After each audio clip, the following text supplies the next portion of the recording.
నమస్తే, welcome to Suma TV. నేను విష్ణు. ప్రస్తుతంతో పాటు సీనియర్ ఫినాన్స్ ప్రొఫెషనల్ గిరిబాబు గారు ఉన్నారు. వారితో మాట్లాడదాం.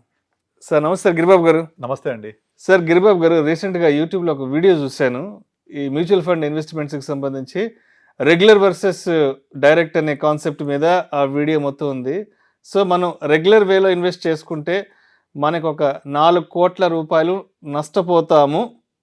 డైరెక్ట్ మోడ్లో మనమే కనుక ఏదన్నా త్రూ ఆన్లైన్ వెబ్సైట్ ద్వారా మనం ఇన్వెస్ట్ చేసుకుంటే అదనంగా మనకు ఒక 4 కోట్ల ఆదాయం ఉంటుందంటూ ఒక వీడియో చూశాను.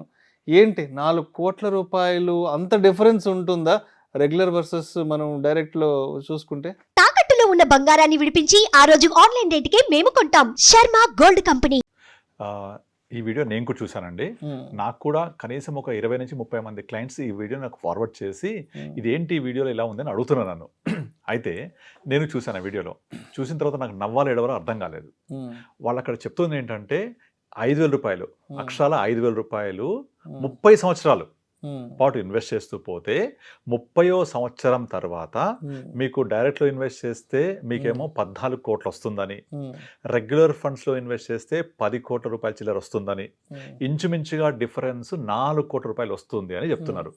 అది ఎలా చెప్తున్నారంటే, మీరు ఈ వీడియో చూసినట్లయితే ఇప్పుడే ఇక్కడ పాజ్ చేయండి, మీ మ్యూచువల్ ఫండ్ పోర్ట్ఫోలియో ఓపెన్ చేయండి, మీరు చెక్ చేసుకోండి, మీరు డైరెక్ట్లో ఉన్నారా రెగ్యులర్లో ఉన్నారా. మీరు డైరెక్ట్లో ఉంటే మీకు ఇంత 1% డిఫరెన్స్ వస్తుంది, రెగ్యులర్లో ఉంటే 1% తక్కువ పర్ఫార్మెన్స్ ఉంటుంది అని చెప్పుకొస్తున్నాడు. అయితే ఇక్కడ మీరు గమనించాల్సింది ఏంటంటే, ఈ 1% డిఫరెన్స్ అనేది పర్ యానం చూపిస్తున్నారు. ఓకే, అది ఒక ఫండ్కి. అది ఎంత డిఫరెన్స్ చూపిస్తున్నారు? ఆ పర్టికులర్ ఫండ్ డైరెక్ట్లో వెళ్తే 21% ఇస్తుందని, రెగ్యులర్లో వెళ్తే 20% ఇస్తుందని చూపిస్తున్నాడు. అసలు ఫస్ట్ ఆఫ్ ఆల్ ఇక్కడ మనం గమనించాల్సింది ఏంటంటే, ఇది కనుక జరుగుతున్న పీరియడ్ ఎంత అని ఆలోచిస్తే 30 సంవత్సరాల పాటు 30 ఇయర్స్ టెన్యూర్ ఉంది. ఈ 30 ఇయర్స్ టెన్యూర్ మీరు కనుక ఒక సిప్ క్యాలిక్యులేటర్ తీసుకొని 30 సంవత్సరాల టెన్యూర్ పెట్టుకొని 5,000 రూపాయలు ఇన్వెస్ట్ చేస్తే మీరు మొదటి 10 సంవత్సరాలు ఎంత ఇన్వెస్ట్ చేస్తారు? 5,000 సంవత్సరానికి అయితే 60,000, 10 సంవత్సరాలకు 6 లక్షలు మనం పెడుతున్నాం ఇక్కడ. అట్లా 30 సంవత్సరాలు అంటే మొత్తం పెట్టేది 18 లక్షలే. అక్కడ డైరెక్ట్లో 18, రెగ్యులర్ 18 పెడితే ఆ చివరి 5 ఇయర్స్లో కాంపౌండింగ్ అయినప్పుడు వచ్చే డిఫరెన్స్ ఇంత వెళ్తోంది. ఇక్కడ ముఖ్యంగా మనం చూడాల్సింది ఏంటంటే, ఇది ఎక్సెల్ పరంగా తీస్తే, నెంబర్ పరంగా తీస్తే కరెక్ట్. ఇది ఎక్సెల్ పరంగా, నెంబర్ పరంగా ఒక ఎక్సెల్ షీట్ వేసుకొని ఇంత పెడుతున్నాము ఇంత చేస్తున్నామని వేస్తే నెంబర్లు కరెక్ట్గా చూపిస్తాయి. కానీ ఇక్కడ అంతా వచ్చేది ఏంటంటే, how to select the best fund, how to select the good fund. Best అని కాదు, గుడ్ ఫండ్. ఎప్పుడు కూడా బెటర్ ఈజ్ బెస్ట్. అంటే బెటర్ ఇస్ బెస్ట్ అంటే ఏంటంటే, మీరు కనుక హిస్టారికల్ తీసుకోండి, లాస్ట్ 20-25 ఇయర్స్లో మ్యాక్స్ టు మ్యాక్స్ ఏదైనా ఒక ఫండ్ 2.5 ఇయర్స్ నుంచి 3 ఇయర్స్ కంటే టాప్ చైర్లో ఉన్న సందర్భం లేదు. మీరు ఎనీ టైం పీరియడ్ తీసుకోండి, ఇవాళ చూడండి టాప్ ఫండ్స్ ఏమున్నాయని చూస్తే XYZ ఫండ్స్ ఉంటాయి. ఒక 6 months బ్యాక్ వెళ్ళి కనుక అప్పటి నుంచి బ్యాక్ తీస్తే వేరే ఫండ్స్ ఉంటాయి. మీరు ఫ్యూచర్లో ఇంకా 6 months తర్వాత తీస్తే వేరే ఫండ్స్ వస్తాయి. ఇలా విన్నర్స్ రొటేట్ అవుతూ ఉంటారు. ఇక్కడ ముఖ్యంగా మనం గమనించాల్సింది ఏంటంటే, ఎప్పుడైనా సరే మ్యూచువల్ ఫండ్స్ కానీ స్టాక్ మార్కెట్లో కానీ రిటర్న్స్ అనేవి జనరేట్ అయ్యేది కేవలం ఆ ఫండ్ పర్ఫార్మెన్స్ వల్ల మాత్రమే కాదు, బిహేవియర్ వల్ల కూడా 90% రోల్ ప్లే చేస్తుంది. Behaviour, economic financial behaviour of A investor makes directly lot of difference in creating the result. ఇక్కడ ఏంటంటే, ఇతను చెప్తున్న ప్రకారం మీకు ఈ 1% తక్కువ రావడం వల్ల 4 కోట్లు చెప్తున్నాడు కదా. అదే మీరు మంచి ఫండ్ సెలెక్ట్ చేసి ఒక అడ్వైస్ ద్వారా వెళ్ళి మీ ఎమోషన్స్ని హ్యాండిల్ చేసుకుంటూ మీకు ఓవర్ ఎ పీరియడ్ ఆఫ్ టైంలో రివ్యూ చేసుకుంటూ పోర్ట్ఫోలియోని ఇంకొక % ఎక్స్ట్రా రిటర్న్ జనరేట్ చేయగలిగితే మీకు 4 కోట్లు పోవడం కాదు, మరో 4 కోట్లు ఎక్స్ట్రా వస్తుంది. దీనికి నేను చాలా ఎగ్జాంపుల్స్ చెప్తా. ఇప్పుడు ఫర్ ఎగ్జాంపుల్ మీరు కనుక లాస్ట్ 25 years హిస్టరీ తీసుకోండి. 25 years బ్యాక్ .com బూమ్ చాలా హైలో ఉండే. అప్పుడున్న ఐటీ కంపెనీస్ యొక్క ప్రైస్ మళ్ళీ సేమ్ ప్రైస్ రావడానికి 20 ఏళ్ళు పట్టింది. తర్వాత IT.com బూమ్ తర్వాత real estate boom, infra boom 2004, 5, 6, 7, 8. అప్పుడున్న స్టాక్ ప్రైసెస్, ఫండ్ ప్రైసెస్ మళ్ళీ ఆ బూమ్ క్రాష్ అయిపోయిన తర్వాత మళ్ళీ సేమ్ ప్రైస్ రావడానికి మళ్ళీ 2020 తర్వాత కానీ రాలేదు. ఇన్ఫ్రా ఫండ్స్ కానీ, ఇన్ఫ్రా బూమ్ కానీ. అట్లా ఫస్ట్ .com బూమ్ 20 yearsకి మళ్ళీ ఆ ప్రైస్ వచ్చాయి. అలాగే ఇన్ఫ్రా, ఆ తర్వాత ఫార్మా, ఆ తర్వాత బ్యాంకింగ్, ఇవన్నీ సైక్లికల్గా 2000లో .com, 2004 to 8 infra, 8 to 12 pharma, 12 నుంచి 14 వరకు బ్యాంకింగ్, తర్వాత మళ్ళీ బ్యాంకింగ్ తర్వాత ఇది FMCG, దాని తర్వాత 2018-19 వరకు మళ్ళీ బ్యాంకింగ్, దాని తర్వాత మళ్ళీ కోవిడ్ టైంలో ఫార్మా. ఇట్లా ఎప్పుడు కూడా సైక్లికల్గా నడుస్తుంటుంది మార్కెట్ అనేది. ఈ సైకిల్స్ వల్ల ఏమవుతుందంటే గతంలో ఇన్వెస్ట్ చేసినప్పుడు ఏవైతే ఫండ్స్ మీ నెక్స్ట్ సైకిల్లో పర్ఫామ్ కాకుండా కిందికి వెళ్ళినప్పుడు మనం వెయిట్ చేయాలి కదా ఎమోషన్స్ తోటి. అది ఎమోషన్స్తో వెయిట్ చేసేటప్పుడు ఎవరు మీకు ఎక్స్ప్లెయిన్ చేయాలి అదంతా, మార్కెట్ ఇలా జరుగుతోంది, మార్కెట్ ఇలా ముందుకెళ్తోంది, దీన్ని మనం ఇలా బిహేవ్ చేయాలి, మనం దీన్ని ఉంచాలా తీసేయాలా, నెక్స్ట్ పర్ఫార్మెన్స్ ఎలా ఉంటుంది అని మన బిహేవియర్ని అర్థం చేసుకొని మనము ఆ ఫండ్స్తో ట్రావెల్ చేయాలి. ఇదంతా ఎట్లా పాసిబుల్ ఒక ఇండివిజువల్ ఇన్వెస్టర్కి? ఇదే నిజమైతే మీకు లాస్ట్ 25 yearsలో మీకు 25 years బ్యాక్ ఉన్న ఒక 25-30 మ్యూచువల్ ఫండ్స్ ఉన్నాయి 25 years బ్యాక్. అందులో ప్రతి ఫండ్లో ₹1,00,000 ఇన్వెస్ట్ చేస్తే ప్రతి ఫండ్లో ఇవాళ ప్రతి ఫండ్ కూడా ప్రతి లక్ష కూడా ₹1,00,00,000 పైన అయింది. మీరు కనుక డేటా తీసుకొని ఎంతమంది 25 years బ్యాక్ లక్ష పెట్టి వాళ్ళ ₹1,00,00,000 తీసుకున్నారని తీస్తే కనీసం ఒక 10 మంది కూడా ఉండరు. నేను పర్సంటేజ్ కాదు, 10 నెంబర్ కూడా ఉండరు. ఇప్పుడు రీసెంట్గా Nippon India growth fund Inception నుంచి ఇప్పటిదాకా ఇన్వెస్ట్ చేస్తూ ఉంటే 3 కోట్లు క్రియేట్ చేసింది. అది లక్ష పెడితే 3 కోట్లు పెట్టి వదిలేస్తే 3 కోట్లు. మీరు ఎంతమంది ఈ 3 కోట్ల రిటర్న్ ఎంజాయ్ చేశారు అని చూస్తే కనీసం ఒక 5-6 కూడా ఉండరు. అది ఎవరుంటారు? ఆల్మోస్ట్ ఒక 25 సంవత్సరాల పైన అయింది, 30 సంవత్సరాల దగ్గర. అందుకే తీసుకుంటే ఎగ్జాంపుల్ 30 సంవత్సరాలలో కనీసం 5-6 కూడా ఉండరు. ఎందుకు ఉండరు అంటే 5-6 ఉన్నారంటే ఉన్న 5-6 కూడా ఎందుకు ఉంటారు తెలుసా? వాళ్ళు చనిపోవడమో మర్చిపోవడమో జరిగింది కాబట్టి ఉన్నారు 5-6 కూడా. ఇది జరిగింది, రీసెర్చ్ చేసి వాళ్ళు ఈ ఫండ్ 3 కోట్లు క్రియేట్ చేసి ఎంతమంది ఈ ఫండ్లో ఉన్నారని చెప్పేసి డేటా తీస్తే ఒక 5 నుంచి 6 మంది ఉన్నారు. అది వాళ్ళని అడ్రస్ పట్టుకొని వాళ్ళ దగ్గరికి వెళ్ళి చెప్పేసరికి అరే మాకు తెలియదు ఈ విషయం, మర్చిపోయాము, మా తాత ఎప్పుడో పెట్టాడు చచ్చిపోయాడు అని చెప్పి చచ్చిపోయాడు అని చెప్పేసి ఇప్పుడు అడుగు చెప్పిన మరుక్షణం విడ్రా చేసేసుకున్నారు. సో ఈ రిటర్న్స్ జనరేట్ అవ్వడం అనేది క్లియర్గా ఒక ఇన్వెస్టర్ బిహేవియర్ పట్టే ఉంటుంది. ఇప్పుడు ఫర్ ఎగ్జాంపుల్ నార్మల్గా మనం ఇంతకుముందు కూడా చెప్పుకున్నాం, ఒక సినిమాలో ఒక ఇద్దరు కమెడియన్స్ మాట్లాడుకుంటూ ఉంటారు, అరే నువ్వు సిగరెట్ దాగి డబ్బులు వేస్ట్ చేస్తున్నావు, నువ్వు కనుక 10 సంవత్సరాల నుంచి సిగరెట్లు కాల్చకపోయి ఉండి మందు కొట్టకపోయి ఉంటే నేను ఇంత వెళ్తుండేది అంటాడు. మరి నువ్వు తాగుతావు అని అడుగుతాడు వీడు. నువ్వు ఎంత క్రియేట్ చేసావంటే 0, ఏముండదు. అలా అని మీకు 20 years బ్యాక్ మారుతి కార్ కొనే బదులు ఆ డబ్బులు 50,000 ఉండేది 25 years బ్యాక్. ఆ 50,000 పెట్టి మారుతి కార్ షేర్లు కొంటే ఇవాళ దగ్గర బెంజ్ ఉండేది అంటారు. మరి మారుతి కారు కొనలేదు, షేర్లు కొనలేదు, నీ దగ్గర ఏముంది ఇప్పుడు? ఇదంతా థియరిటికల్గా చెప్పడానికే. మీరు కనుక డైరెక్ట్ రెగ్యులర్లో పెడితే మీకు 10 కోట్లే వస్తుంది, డైరెక్ట్లో పెడితే 14 కోట్లు వస్తుంది. అది 30 సంవత్సరాల తర్వాత. ఈ 30 సంవత్సరాల పీరియడ్లో మీరు పెట్టే ₹5,000 10 ఏళ్లలో 6 లక్షలు మనం పెడితే 10 ఏళ్ల తర్వాత 6 లక్షలు ఎంత అవుతుంది? మహా అయితే 20-30 లక్షలు అవుతుంది 10 ఏళ్ల తర్వాత. యాక్చువల్ కాంపౌండ్ ఎప్పుడు జరుగుతూ ఉంటుంది? కాంపౌండింగ్ అనేది 20, 25 years 30 years జరుగుద్ది. ఆ కాంపౌండింగ్ ఫ్యాక్టర్ జరుగుతున్నప్పుడు ఒక పోర్ట్ఫోలియోలో 10 కోట్లు 5 కోట్లు ఉన్నప్పుడు మార్కెట్ వొలటాలిటీని, మార్కెట్ ఫ్లక్చుయేషన్ని తట్టుకొని మనం ఉండగలమా? మనం ఉంటామా? ఉంటేనే కదా ఇది జనరేట్ అయ్యేది. సో కనుక వీళ్ళు ఎలా చెప్తుంటారంటే మీరు ₹4 కోట్ల డిఫరెన్స్ వస్తుంది కాబట్టి ఈ 4 కోట్లు డివైడ్ బై 30 years అంటే సంవత్సరానికి ఇన్ని కోట్లు పోతున్నాయని ఫీల్ అవుతుంటారు, ఇన్ని లక్షలు పోతున్నాయని ఫీల్ అవుతుంటారు. ఇప్పుడు ఇందాక మీరు సిఏజీ ఎంత చెప్పారు? 21%. ఇప్పుడు 30 years అన్నారు కదా, ఇప్పుడు ఏదైతే సమ్ XYZ అనే ఫండ్ 30 years పాటు కన్సిస్టెంట్ గా 21% సిఏజీ జనరేట్ చేస్తుంది. ఇంపాసిబుల్ అది. ఇప్పటిదాకా గత 25 years చేసిన ఫండ్స్ ఉన్నాయి. 20-25% మీకు నిప్పాన్ గ్రోత్ ఫండ్ ఉంది, ఫ్రాంక్లిన్ ఫండ్స్ ఉన్నాయి. ఇదంతా గతంలో. అంటే సెన్సెక్స్ గతంలో 2,100 పాయింట్ నుంచి 70,000కి వచ్చింది. అంటే 70 times పెరిగింది 25 yearsలో. కానీ నెక్స్ట్ 25 yearsలో సేమ్ ఇదే విధంగా 1,000 నుంచి 70,000 వెళ్ళడానికి 70 times ఎట్లయితే అయిందో మళ్ళీ సేమ్ 25 yearsలో 70,000ని మళ్ళీ 70 times వెళ్తుందా? ఇంపాసిబుల్, అది వెళ్ళదు. చాలా టైం పట్టేస్తుంది. ఎందుకంటే సాచురేషన్ పాయింట్ వస్తూ ఉంటుంది. ఇప్పుడు మీకు ల్యాండ్ కూడా తీసుకుంటే గచ్చిబౌలిలో 25 ఏళ్ల క్రితము ఏం ప్రైస్ లేదు, అక్కడ కొంటే ఇవాళ ఫర్ ఎగ్జాంపుల్ గజం ఒక 4 లక్షలు ఉంటుందా? ఒక 5 లక్షలు ఉందనుకుందాం. ఒక 5,000 పెడితే 5 లక్షలు ఉంది. 5,000 పెడితే 5 లక్షలు ఉంది కదా, 20 ఏళ్లలో మళ్ళీ నేను 5 లక్షల్లో కొంటే నాకు 20 సంవత్సరాల తర్వాత ఇదే ప్రొపోర్షనట్గా పెరుగుద్దా అంటే ఇంపాసిబుల్, అది పెరగదు. సో మరి ఇక్కడ మనము తీసుకోవాల్సింది ఏంటి? ఒక ఫండ్ 30 years పాటు 21% పెరిగితే వచ్చే డిఫరెన్స్. మరి ఆ 21% ఆల్ఫా జనరేట్ చేయాలంటే సింగిల్ ఫండ్ జరగడం ఇంపాసిబుల్ ఫస్ట్ ఆఫ్ ఆల్. అంతెందుకు మీకు ఒక 4-5 years back Axis mutual funds, PGIM mutual funds, Canara Robeco mutual funds, Mirae mutual funds, తర్వాత యూటీఐ, ఈ 5 ఫండ్ హౌసెస్ కూడా విపరీతంగా పర్ఫామ్ చేస్తూ డైరెక్ట్ ఇన్వెస్టర్స్ బోల్డ్ మంది ఇన్వెస్ట్ చేశారు. Axis long term, axis small cap, axis blue chip ఇలాంటి ఫండ్స్లలో, యాక్సిస్ ఫోకస్డ్.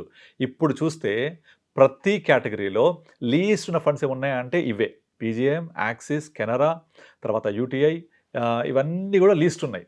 సో ఇవన్నీ యూట్యూబ్లో చూసేసి లాస్ట్ 5 ఇయర్స్లో ఎలా పర్ఫామ్ చేసింది, లాస్ట్ 3 ఇయర్స్ ఎలా చేసింది, లాస్ట్ 10 ఇయర్స్ ఎలా చేసింది అని తీసుకొని చేస్తే నెక్స్ట్ 5 ఇయర్స్కి అది పర్ఫామ్ చేయదు. అయితే ఇక్కడ మనం గమనించాల్సింది ఏంటంటే ఆ నెక్స్ట్ 5 ఇయర్స్ ఎందుకు చేయట్లేదు, రీజన్ ఏంటి, అసలు ఫస్ట్ ఆఫ్ ఆల్ ఒక ఫండ్ పెరగడానికి కారణం ఏంటి, తగ్గడానికి కారణం ఏంటి, ఇది అర్థం చేసుకోవాలి. ఒక ఫండ్ ఎందుకు పెరుగుతుంది చెప్పండి, దాంట్లో ఉన్న అండర్లయింగ్ అసెట్సే కదా. What are underlying assets? Stocks. ఈ స్టాక్స్ 5 ఏళ్ల క్రితం ఏ స్టేటస్లో ఉన్నాయి, అప్పుడున్న సైకిల్ ఏంటి, అప్పుడున్న మార్కెట్ సైకిల్ ఎలా పెరగడం మొదలుపెట్టింది, కనుక ఈ ఫండ్ ఎలా పెరిగింది, నెక్స్ట్ సైకిల్ ఏం రాబోతోంది, ఏ సైకిల్ ఎలా వెళ్తుంది, ఇప్పుడున్న పిఈ రేషియో ఎంత, ఫండ్ మీద సేమ్ ఫండ్ మీద ఉన్నాడా లేదా, లేకపోతే ఈ ఫండ్లో ఉన్న టోటల్ ఇన్వెస్ట్మెంట్ కార్పస్ ఎంత ఉంది, ఎంత పెరుగుతోంది. ఇంకోటి కూడా ఉంటుంది, ఏయుఎం ఫండ్లో పెరిగినా కొద్దీ అన్మేనేజబుల్ స్థితికి వెళ్ళిపోతుంటుంది. For example Nippon small cap అందరు విపరీతంగా పెడుతూ ఉంటారు, ఇప్పుడు అది అన్మేనేజబుల్ స్థాయికి వెళ్ళిపోయింది. Number of stocks more than 80-90కి వెళ్ళిపోయాయి. అది కనుక మార్కెట్ స్మాల్ క్యాప్ కనుక పడడం మొదలు పెడితే ఫస్ట్ పడే స్టాక్స్ ఇలాంటివే, ఫస్ట్ పడే ఫండ్స్ ఇలాంటివే. కనుక ఇదంతా అర్థం చేసుకోవాలి. ఇది అర్థం చేసుకొని మనము ఎప్పుడు కూడా better then the best try చేయాలి. మ్యూచువల్ ఫండ్స్ నార్మల్గా ఎంత ఇస్తాయి, 12 నుంచి 15 ఇస్తాయి. మనము 15 కంటే ఎంత ఎక్స్ట్రా ఆల్ఫా జనరేట్ చేయగలుగుతున్నాము అది చూడాలి. అంతేగాని 1 ఇయర్లో ఈ ఫండ్ ఎంత ఇచ్చింది, రెగ్యులర్ వెల్త్ ఎంత ఇచ్చింది, ఈ 1% డిఫరెన్స్ వచ్చింది, దీన్ని లెక్కేసుకొని ఎక్సెల్లో రాసుకొని మొత్తం చెక్ చేసి 4 కోట్ల డిఫరెన్స్ వస్తుందంటే practical it is highly not possible practically. So కనుక మా దగ్గరికి వచ్చే వాళ్ళలో ఆల్మోస్ట్ ఎవ్రీ డే నాకు వచ్చే ఇన్వెస్టర్స్లో మినిమం ఒకళ్ళో ఇద్దరు నేను డైరెక్ట్లో పెట్టాను, నా పోర్ట్ఫోలియో 20 లక్షలు 15 లక్షలు అయింది, కానీ వేరే ఫండ్స్ అన్నీ కూడా చాలా పెరుగుతున్నాయి, నేను పెట్టిన ఫండ్స్ పెరగట్లేదు. ఎందుకు పెరగట్లేదు అంటే మీరు అన్నీ కూడా గత 5 ఏళ్ళు గత 3 ఏళ్ళు ఏం పెరిగాయో చూసి కొన్నారు. ఈ లాస్ట్ 1.5 ఇయర్లో మార్కెట్ పెరిగినట్టుగా గతంలో ఎప్పుడు పెరగలేదు, అంత బాగా పెరిగింది. పెరిగినప్పుడు కూడా నా ఫండ్స్ ఎందుకు పెరగట్లేదు అంటే అవన్నీ ఆల్రెడీ పాస్ట్ పర్ఫార్మ్డ్ ఫండ్స్. మీరు ఇన్వెస్ట్ చేయాల్సింది అది పెరిగిన తర్వాత కాదు, పెరగక ముందు. మనం పెరగక ముందు ఇన్వెస్ట్ చేయాలి, అది ఎవరు చెప్తారు? అండ్ ఒకవేళ ఇంకొకటి ఏంటంటే సపోజ్ ఇప్పుడు ఈ 1% డిఫరెన్స్ అనేది 4 కోట్లు మీరు కోల్పోలాగా చేస్తే అడ్వైజర్ డెఫినెట్లీ మీకు మంచి ఫండ్ సెలెక్ట్ చేసి మీ చేయి పట్టుకొని మీరు దీంతో ట్రావెల్ చేయడానికి హెల్ప్ చేస్తారు. అలా హెల్ప్ చేసినప్పుడు 1% కోల్పోవడం కాదు, ఇంకొక 2% ఎక్స్ట్రా ఆల్ఫా జనరేట్ అవుతుంది, ఎక్స్ట్రా రిటర్న్ జనరేట్ అవుతాయి. అంటే మీరు 4 కోట్లు కోల్పోవడం కాదు, 8 కోట్ల ఎక్స్ట్రా డబ్బులు రిటర్న్ జనరేట్ అవుతాయి మీకు. అది చూడండి, కోల్పోయే 1% కాదు, మీరు జనరేట్ చేసి గెయిన్ అయ్యే 2% ఎక్స్ట్రా. ఆ 2%లో 1% ఎక్స్పెన్స్ రేషియో పోయినా కూడా ఇంకొక % ఎక్కువనే వస్తుంది. అండ్ ఇంకొకటి ఏంటంటే కొంచెం మార్కెట్ పడగానే ఇంకా కస్టమర్ బెంబెలెత్తిపోతూ ఉంటారు, ఇంకా మార్కెట్ పడిపోతుందంట, రెసెషన్ 2024లో బీభత్సంగా వస్తుందంట, చేసేస్తూ ఉంటారు. యాక్చువల్గా అప్పుడు మంచి ప్రాఫిట్స్ వస్తున్నప్పుడు దీన్ని ఏం చేయాలి, ఏ ఫండ్స్ నెక్స్ట్ రాబోతున్నాయి? ఇప్పుడు ప్రజెంట్ మీకు రీసెంట్గా తీసుకుంటే మల్టీ అసెట్ ఫండ్స్ చాలా వరకు వచ్చేసాయి. మల్టీ అసెట్ ఫండ్స్ వచ్చి విపరీతంగా మార్కెట్ని ముంచెత్తాయి. అంటే ఏంటి, వాళ్ళందరూ ఏం చెప్తున్నారు, ఎందుకు మల్టీ అసెట్ ఫండ్స్ వస్తున్నాయి అర్థం చేసుకోవాలి. సో మనము మార్కెట్ వస్తుంది, ఇట్లా రిసెషన్ రాబోతోంది, పడుతుంది అంటే మనమేం బిహేవ్ చేయాలి, మనం ఎలా ఈ ఫండ్స్ని అర్థం చేసుకోవాలి, ఈ ఫండ్ నెక్స్ట్ జర్నీ ఎలా ఉండబోతోంది, ఇది ఎలా పాసిబుల్ ఇది. సో కనుక మీరు అవన్నీ అర్థం చేసుకొని మనం బిహేవ్ చేస్తే డెఫినెట్లీ ఈ ఆల్ఫా అనేది ఎక్స్ట్రా జనరేట్ చేయగలిగితే అడ్వైజర్ ద్వారా, that creates more wealth. For example ఈరోజు మార్నింగ్ మా ఇంట్లో ఇది మన మిక్సర్ ఉంది కదా, వాటర్ది, దాన్ని లీక్ అవుతుంది, అది డ్రాప్ పడుతుందని నేను ప్లంబర్ని పిలిచాను. పిలిస్తే లోపల గడ్డ పోయిందని చెప్పేసి ఒక తీసుకురమన్నాడు, 80 రూపీస్. అది వాడు ప్లంబర్ ఛార్జ్ చేసింది 100 రూపీస్. ఆ గడ్డ పోయిందానికంటే ప్లంబర్ ఛార్జ్ చేసింది 100 రూపాయలు. వాడు కేవలం 5 మినిట్స్ లోపల ఓపెన్ చేసేసాడు, వేసేసాడు, లీక్ అవ్వట్లేదు, హ్యాపీగా ఉంది. లెస్ దెన్ 5 మినిట్స్ చేసినందుకు 100 రూపీస్, ఆ మెటీరియల్ 80 రూపీస్. ఇదే పని ఏముంది, తీసాడు, వేసి ఇట్లా పెట్టేసాడు కదా, నేనే కనుక 80 రూపీస్ తెచ్చి చేసుకుంటే వేయగలనా? పాసిబుల్ ఫస్ట్ ఆఫ్ ఆల్ అది వేయాలంటే నాకు మోర్ దెన్ 1 అవర్ పడుతుంది, పట్టినప్పుడు అలా వేయలేను నేను. Because the expertise makes all the difference. మీరు ఒక చదువుకొని మెకానిక్ దగ్గరికి వెళ్ళండి, మెకానిక్ మీ బండి సౌండ్ని ఒక రౌండ్ వేసి చెప్పేస్తాడు ప్రాబ్లం ఎక్కడుందో, మొత్తం వితిన్ 1 అవర్లో సెట్ చేసేస్తాడు. అలా వీధి చివరి దాకా ఒక రౌండ్ వేస్తాడు, సౌండ్ వింటాడు, క్లియర్, మొత్తం ఎవ్రీథింగ్ పర్ఫెక్ట్ అయిపోద్ది. ఒక చదువుకున్న ఎంటెక్ మెకానిక్ కూడా ఇలా చేయలేడు. అంటే నేను మెకానిక్ తక్కువ చేయట్లేదు, ఎక్కువ చేయట్లేదు, చదువుకుని తక్కువ చేయట్లేదు, ఎక్స్పీరియన్స్. ఎక్స్పర్ట్ అక్కడ రియల్ టైం ఎక్స్పర్ట్. మీరు డాక్టర్ దగ్గరికి వెళ్ళినప్పుడు డాక్టర్ ఏముంది, చేయబట్టుకున్నాడు, ఇట్లా చూసిండు, మందు రాసిండు, నాకు 1000 రూపాయలు బిల్ మన ఫీజు ఛార్జ్ చేశాడు, 500 రూపాయలు మెడిసిన్స్ చేశాడు, ఏముంది 5 మినిట్స్ కదా అంటారు. కానీ ఈ 5 మినిట్స్ స్పెండ్ చేయడానికి అతను ఎంత కష్టపడి చదువుకొని నేర్చుకొని ఎక్స్పీరియన్స్ తీసుకొని ఆ ఎక్స్పీరియన్స్ మనకు వైద్యం చేస్తున్నాడు. We have to pay for that. So exactly ఇది కూడా అంతే. మార్కెట్ ఏమవుతోంది, ఏం జరుగుతోంది అని మనం కనుక అర్థం చేసుకొని దాన్ని మొత్తం స్టడీ చేసి దాన్ని మొత్తం అర్థం చేసుకొని ప్లాన్ చేసుకొని ఇన్వెస్ట్ చేసుకుంటే definitely over period of time మంచి వెల్త్ క్రియేట్ అవుతుంది. కానీ ఈ స్కిల్ మనకు ఉండాలి. ఆ స్కిల్ లేనప్పుడు you can go for the advisor help. ఆ అడ్వైజర్ హెల్ప్ అయినప్పుడు డెఫినెట్లీ మీ సొంతంగా చేసుకునే దానికంటే ఎక్కువే వస్తుంది. ఇంకో ఎగ్జాంపుల్ చెప్తాను. చాలామంది ఏం చేస్తారంటే యూట్యూబ్ చూసి ఒక ప్యాసివ్ ఫండ్, ఒక ఇండెక్స్ ఫండ్, ఎందుకంటే ఇండెక్స్ ఫండ్స్ అనేది మీకు గ్యారంటీకి ఒక 12% ఇస్తారంట అని అక్కడే స్ట్రక్ అయిపోతారు. తర్వాత ఒక ప్యాసివ్ ఫండ్ ఉండాలి, ఒక ఇండెక్స్ ఫండ్ ఉండాలి, తర్వాత ఒక డెట్ ఉండాలి, కొంచెం ఒక మల్టీ అసెట్ ఉండాలి, ఇట్లా ప్లాన్ చేస్తూ ఉంటారు. ఇవన్నీ కలిపి ఎంత ఇస్తాయి అంటే 12% కూడా ఇవ్వవు. కానీ ఒక పక్క ఇక్కడ నుంచి స్మాల్ క్యాప్స్ పరిగెడుతున్నాయి. కనుక నా అలొకేషన్ ఎలా ఉండాలి? ఆ పరిగెట్టే స్మాల్ క్యాప్లో ఉండాలా, థియరీ ఫాలో అవ్వాలా? సో థియరీ ఫాలో అవుతానేమో ఆ 12% స్ట్రక్ అయిపోతారు. నేను చాలామంది చూస్తుంటాను, నేను ఇండెక్స్ ఫండ్లో పెట్టేస్తాను, అందరు చెప్తున్నారు ఇండెక్స్ ఫండ్లో పెడితే నాకు గ్యారంటీ 12% అని. ఇండెక్స్ ఫండ్లో పెడితే గ్యారంటీ 12, కానీ మీకు డైవర్సిఫైడ్ ఫండ్స్ పెట్టుకొని మంచి ఫండ్స్ సెలెక్ట్ చేసుకుంటే 15+ వస్తుంది. That we can do that, we are doing that. అందుకే నా దగ్గరికి వచ్చే వాళ్ళని చూస్తూ ఉంటే 15 లక్షలు అవుతుంది, పోర్ట్ఫోలియో ఉంటుంది, నేను పెడుతూ ఉన్నాను, ఈ ఫండ్స్ పర్ఫామ్ చేస్తున్నట్టు అనిపిస్తలేదు నాకు, ఏమవుతుంది అంటే నాకు అసలు ఏం చెప్పాలో అర్థం కాదు. సో నాకు అందుకే ఈ యూట్యూబ్ వాళ్ళకి థ్యాంక్స్ చెప్పాలనిపిస్తుంది. వాళ్ళ వల్ల అవేర్నెస్ వచ్చి జనాలు ఇన్వెస్ట్ చేసి చేతులు కాచుకొని మా దగ్గరికి వస్తూ ఉంటారు. సో దానివల్ల ఏమవుతుందంటే వాళ్ళకు ఆ వెల్త్ క్రియేట్ చేయడానికి మాకు ఎక్కువ స్కోప్ దొరుకుతుంది. అందుకే ఎవ్రీడే మినిమం ఒక్కళ్ళైనా సరే డైరెక్ట్ నుంచి రెగ్యులర్కి వస్తూ ఉంటారు. వాళ్ళకి అర్థమైపోద్ది నేను కోల్పోయేది కంటే నాకు వచ్చే ఆల్ఫా ఎక్కువ ఉంటుంది. ఆల్ఫా అంటే ఎక్స్ట్రా రిటర్న్ ఎంత జనరేట్ చేయాలి. మార్కెట్ 12 ఇస్తే మనం 15 చేయాలి, మార్కెట్ 15 ఇస్తే మనం 20 జనరేట్ చేయాలి రిటర్న్స్. అది ఎలా చేయాలి? అది మనం ఇండివిజువల్ చేయడం కష్టం. ఇంకొక చిన్న లాస్ట్ ఎగ్జాంపుల్, ఇప్పుడు మీకు స్టాక్ మార్కెట్లో కూడా చాలామంది టిప్స్ ఇస్తూ ఉంటారు.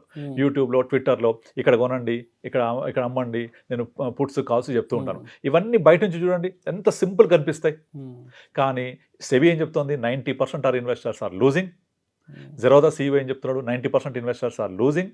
రిమైనింగ్ 10%లో ఒక 8% not even beating FD kind of returns, ఒక 2-3% చేసుకుంటున్నారు. అంటే ఈ 2-3% చూసి 90% పులిని చూసి నక్క వాతలు పెట్టుకున్నట్టు. ఈ యూట్యూబ్లను చూసి చేసేది కూడా అదే.